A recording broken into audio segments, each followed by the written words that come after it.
Hello friends, आप देख रहे हैं अपना चैनल विजन बेस्ड अप्रोच। आज के इस वीडियो लेक्चर में हम लोग बहुत ही इम्पोर्टेंट टॉपिक इम्पोर्टेंट कर लीजिए, हेल्पफुल कर लीजिए, और उस टॉपिक का नाम है ज्योमेट्री प्रोग्रेशन डिस्कस करने वाले हैं।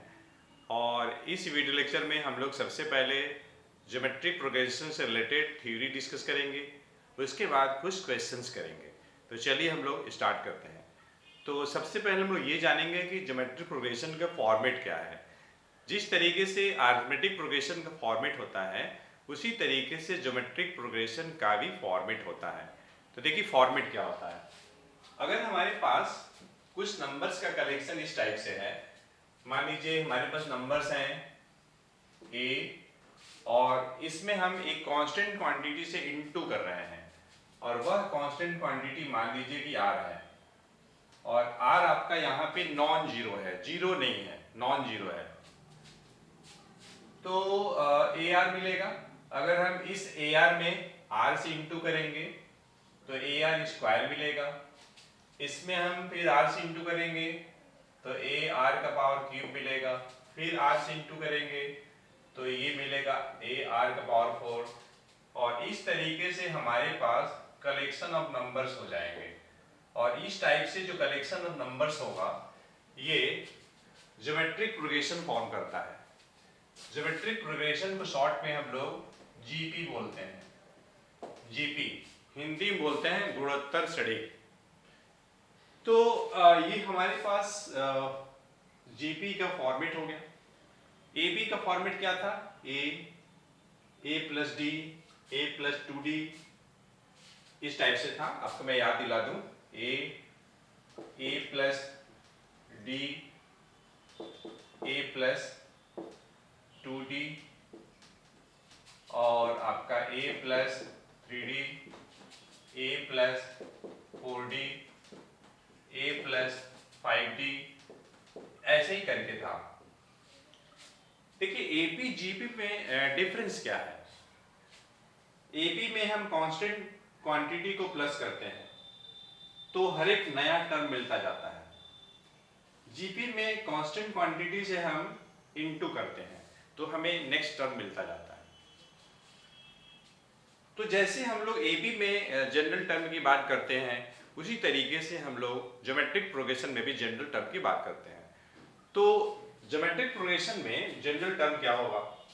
तो सबसे पहले हम जनरल टर्म की बात करेंगे। जनरल टर्म, तो देखिए जनरल टर्म जो होगा जीपी में ए आर पावर n-1, और इसका सिंबल होगा आपका Tn होगा। Tn में राइट हैंड साइड लिख दिया हूं, आप इसे ऐसे भी लिख सकते हैं, Tn equal to a r power n-1। यहाँ पे ध्यान देना ये है कि जो पावर है केवल r का पावर है, ये ध्यान दीजिएगा। ये हो गया आपका जनरल टर्म। वहीं पे एपी में क्या होता था? एपी में कुछ होता था जनरल टर्म इस टाइप से, a plus n-1 into D. यहां पे मैं आपको एपी और जीपी में डिफरेंस भी साथ में बता रहा हूं, कि ताकि आपको कंपेयर करने में सहूलियत हो और फॉर्मूला याद करने में कोई दिक्कत ना हो। अगर आप वीडियो लेक्चर को ध्यान से देख लेंगे तो एपी और जीपी में डिफरेंस आपको अच्छे समझ में आएगा, और एपी और जीपी से रिलेटेड क्वेश्चन जब आप करेंगे तो आपका कंसेप्ट एकदम क्लियर होगा। तो ये जनरल टर्म हो गया जीपी के लिए, ए आर का पावर n-1, यहाँ पे n-1 पावर केवल r का है, a का नहीं है। ये आपका फर्स्ट टर्म है। यहाँ से ये जो है एपी का जनरल टर्म है, जिसमें कि a plus n-1 into D, D आपका कॉमन डिफरेंस है। तो यहाँ पे r जो है कॉमन रेशियो है, ध्यान दीजिएगा। तो अब हम बात करेंगे कॉमन रेशियो के बारे में। कॉमन रेशियो जिसका सिंबल r लेते हैं, और ये कैसे निकालते हैं? तो किसी भी टर्म में उसका प्रीसीडिंग टर्म से डिवाइड करते हैं।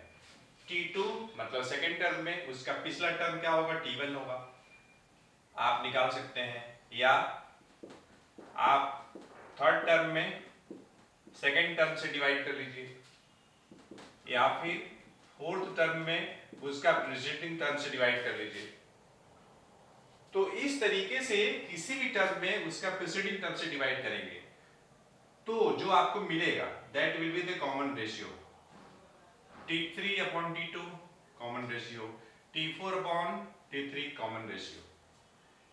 एपी में जो कंसेप्ट था कॉमन डिफरेंस का कंसेप्ट था, कॉमन डिफरेंस का कंसेप्ट था। और हम लोग एपी में क्या करते थे, कॉमन डिफरेंस निकालने के लिए किसी भी टर्म में उसका प्रीसीडिंग टर्म माइनस करते हैं। ध्यान दीजिएगा, किसी भी टर्म में उसका प्रीसीडिंग टर्म हम माइनस करते हैं, किसी भी टर्म में उसका प्रीसीडिंग टर्म माइनस करते हैं।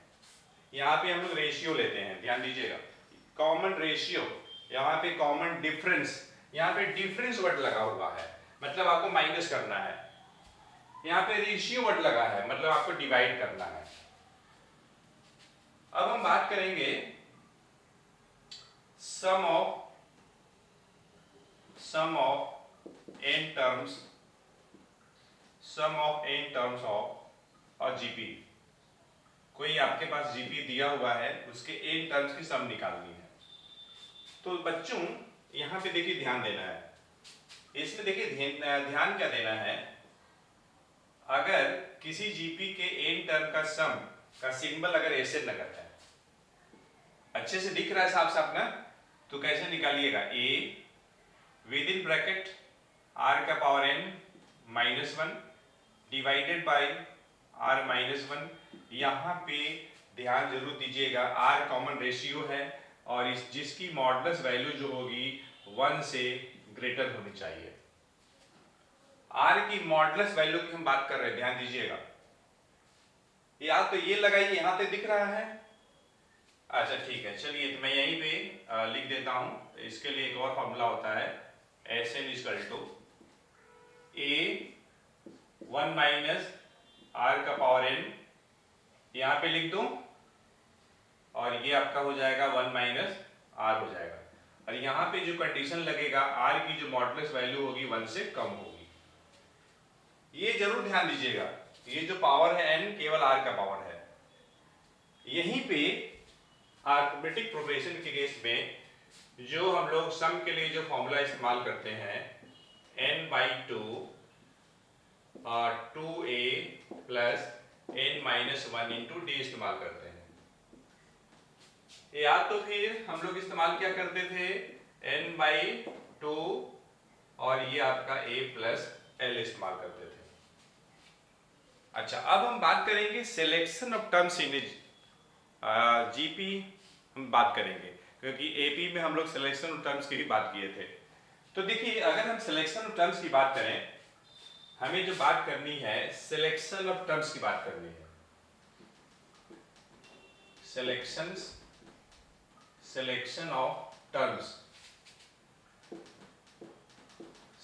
ऑफ टर्म्स इन जीपी अगर हमको बात करनी है। अब देखिए आप सोच रहे होंगे कि सिलेक्शन टर्म्स की बात क्यों कर रहे हैं, क्योंकि कुछ कंडीशंस में व्हाट्स प्रॉब्लम में अगर मान लीजिए कि 3 क्वांटिटीज का प्रोडक्ट दिया हुआ है, 4 क्वांटिटी का प्रोडक्ट दिया हुआ है, 5 क्वांटिटीज का प्रोडक्ट दिया हुआ है, तो अगर आप जीपी के टर्म्स को एक सिस्टमैटिक पैटर्न में लेंगे तो आपका कैलकुलेशन ईजी होगा। उसी टाइप से अरिथमेटिक प्रोग्रेशन के केस में अगर 3 क्वांटिटीज का सम दिया है, 4 क्वांटिटीज का सम दिया है, 5 क्वांटिटीज का सम दिया हुआ है, तो उस केस में अगर आप एपी के टर्म को सिस्टमैटिक लेंगे तो कैलकुलेशन आपका सिंपल हो जाएगा और कोई खास बात नहीं है। तो देखिए जीपी में जो अगर मान लीजिए 3 टर्म्स अगर जीपी में है तो आप कैसे लेंगे वो मैं आपको बताने जा रहा हूँ। आप लेंगे a upon r, a r लेंगे। अगर यही बात हम करते यहाँ पे करते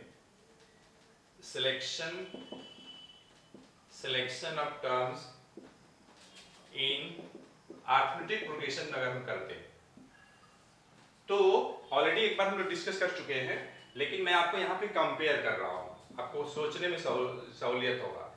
तो a माइनस डी लेते हैं ए लेते हैं और ये ए प्लस डी लेते हैं। अगर 3 क्वांटिटीज हमें सेलेक्ट करनी है एपी का, तो a minus d a plus d लेंगे।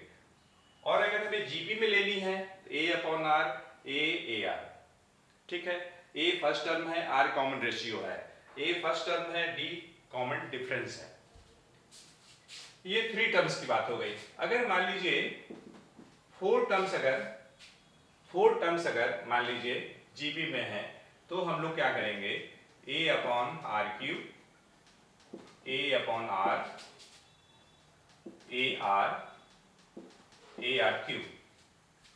तो फिर एबी में क्या लेंगे, एबी में आप लेंगे a minus 3d a minus d a plus d और ए प्लस 3d लेंगे।